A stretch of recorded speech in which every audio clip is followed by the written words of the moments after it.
Hi everyone, welcome to soon to be week 3. I'm posting this announcement a little bit earlier because I wanted to clarify something pertaining to the QSIN final paper that you will be writing that's going to be due at the end of this course. So there's a couple of you that had a couple of questions, one of them being, in one of the videos, I had mentioned that you select a topic and then you align that with a QSIN competency, and that's how you're going to start writing your paper. So when you look at the rubric, it really looks like it is specific just for a QSIN competency. But what I've learned in the past after teaching this course is that when students tie a QSIN competency to a specific topic that maybe they've experienced, or maybe there's an issue that's ongoing in the unit in which they work at, they're able to really apply that QSIN competency to that specific topic. And they're also able to find a lot of great resources that can assist them in writing that paper. Additionally, it's very applicable to their area of practice then. So they have a very high vested interest in that topic and they want to investigate it more. So if you've just chosen a QSIN competency, say safety for example, and that's what you're going to write on, that's perfectly fine. I will, basically I'll be looking for a lot of articles that are related to safety. And if you are more specific, such as correct medication administration, and tie that in with safety, that's fine too. So you can pick a topic and tie it in with QSIN, a QSIN competency, or you can just write on that QSIN competency.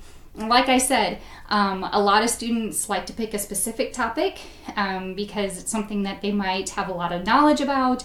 They may have had a lot of experience with it in their workplace. Either way you want to write that paper is completely fine with me. And that's why the rubric is relatively open, because it allows for flexibility. If you have questions about that, please don't hesitate to contact me.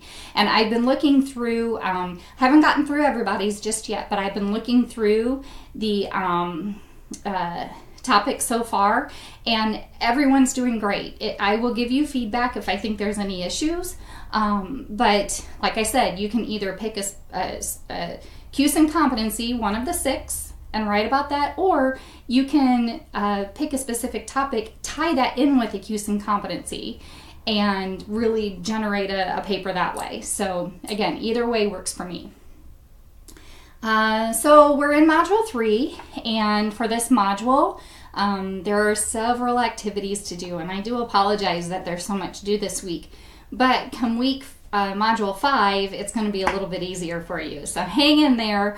Once you get through this week, it'll be a little bit easier. So you're going to read chapters 5 and 6 of your text and skim chapter 4. In order to complete the discussion board, you'll need to look at this website. And then there are a couple of assignments that are due. So depending upon your birthday month, will determine which exercise you're going to complete out of your text.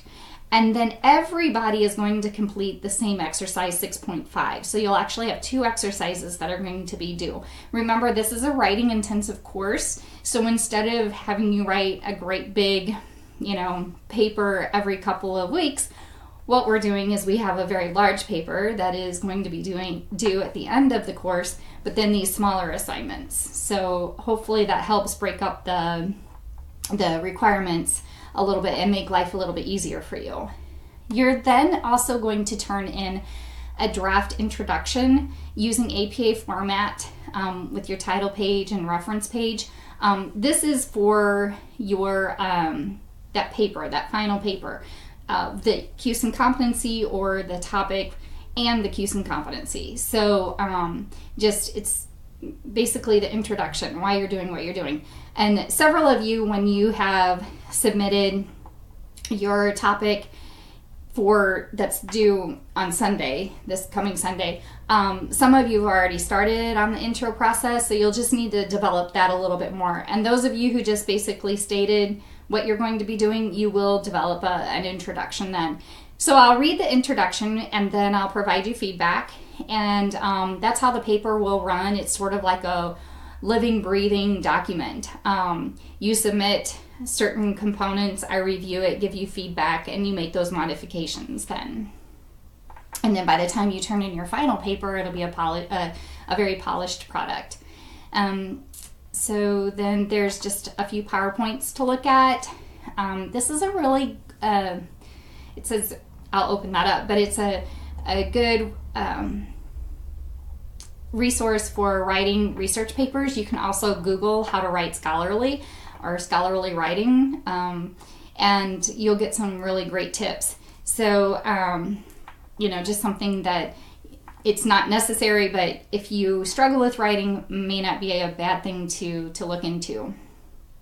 Then, of course, Dr. Whittington has allowed us to use her lecture from the research course that many of you have already, you would have taken from her or maybe another instructor, about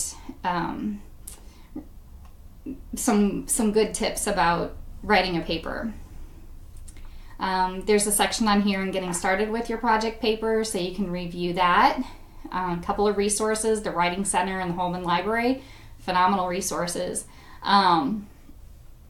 And then you'll submit your draft intro here, and that is due next Sunday at midnight. And remember, we're in Module 3, so this is being posted on a Friday afternoon, so don't get this Sunday's confused. We're still in Module 2 currently, but Module 3 will begin on Monday, or actually on Sunday, so just be aware of that. So then you'll submit your learning exercise 6.5 here, and then your birthday assignment will go here. So looking ahead then, these are the forms that you're going to need to turn in at some point throughout your journey till the very end. So some of these are going to be pertinent for 471, and then the other items are going to be more pertinent for 472. So example, the form, the preceptor data agreement, when you open that up, this is what I need for you to complete now. Let me see here once. Sorry about that. Okay, so just read through this. If you're working at your facility, so say for instance you're going to do your practicum at your facility, you may or may not need a contract. That's something that you can just talk with your supervisor about. So once you have the answer to that, you just put an X in one of these boxes. And then have your preceptor initial, and then you will sign here. You're going to complete this section of your own information.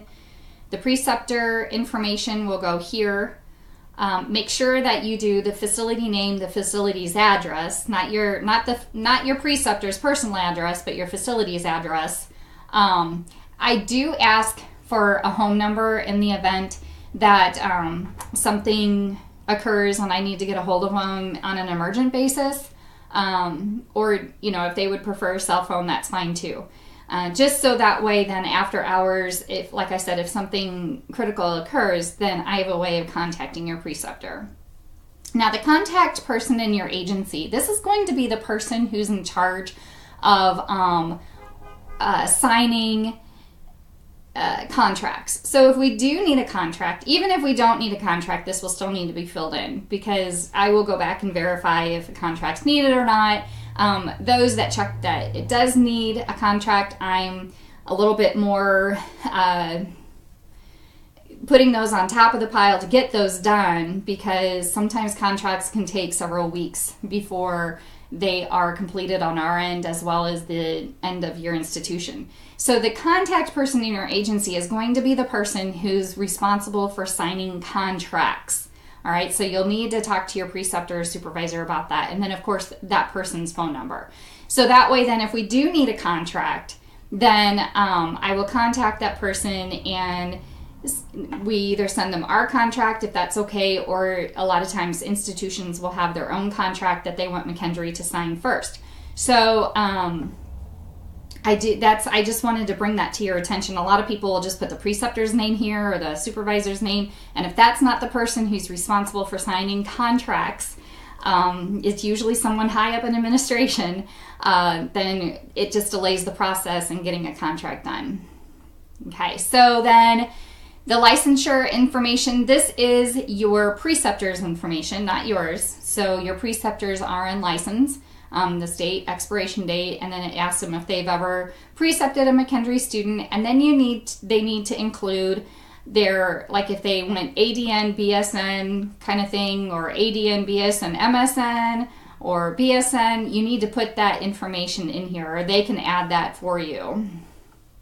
And then the preceptor will agree, or he or she will sign this, and then you write in your name here, or he or she will actually write their name in, print it, and then print your name, and then your preceptor will sign this then.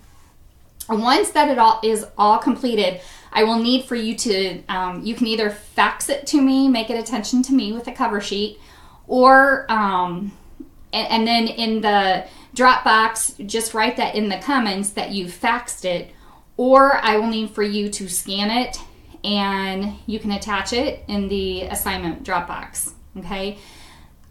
Because these are going into a permanent file, it's really difficult to, if you take a picture of this and then send it as a picture file, it sometimes is very hard to read. So that's why I need a scanned document or a faxed document. And it does need to have your preceptor's signature here. So some of the other things, the practicum log, the preceptor evaluation of the student, the preceptor letter, and then the student evaluation of the preceptor and agency. Those are things that will really come into play at 472. The preceptor letter is something that I will take care of. So I just wanted you to see it so you can kind of get an understanding about what, if the preceptor asks you, well, what's my role in this? Why maybe they've never precepted a student before. So this letter basically just gives them a little bit of a rundown of what they're expected to do. Now, some of you have asked if you could use an MSN prepared nurse, and that's absolutely fine. We just, it needs to be at least a BSN, but if they have a master's degree, that is completely, that's great. Some of you have asked if you can use a nurse practitioner. It really depends upon how that nurse practitioner functions. Most nurse practitioners function in a clinical setting, so they don't really have an administrative role. They're not going to be overseeing the day-to-day operations of that unit as a whole. They're going to be doing more clinical work, patient care, diagnosing and treating. So if it's a nurse practitioner, you're really going to we have to talk about that in great detail and see what their functions and roles are. I will have to talk with the nurse practitioner, but theoretically, I mean, it's just, if it's an NP and they're an administrator, that's fine. But like I said, you have to clear that with me, and I have to talk with the nurse practitioner then and make sure that they're going to be able to function in that administrative role. And then I also just wanted to give you two more bits of information. One is, I think you probably have all read my announcement. We're actually all going to this thing now where we're opening modules up 1 week at a time. So if you don't see modules 4, 5, and 6, and 7, and 8 yet, it's because those will be opened up on the first day that the week begins. But module 3 is open for you right now for the paperwork. You're going to turn in your preceptor data agreement form in module 5, so it gives you 2 weeks to find a preceptor. So if you haven't already, you need to get moving on that. And then finally, with the discussion board, please make sure that you are using a scholarly peer-reviewed article to support your discussion board. So your textbooks do not count because it is not a scholarly peer-reviewed journal article. It is a textbook. So again, my advice is just read the discussion board, start looking for resources. If you need to go through the interlibrary loan to get your resource, you need to start working on that process. It takes a couple of days sometimes to get that article. So, I just wanted to throw that out there for you because I want to make sure you get the most points that you can get for your discussion boards. So I think that pretty much covers everything. If you have any questions, give me a holler. Thanks.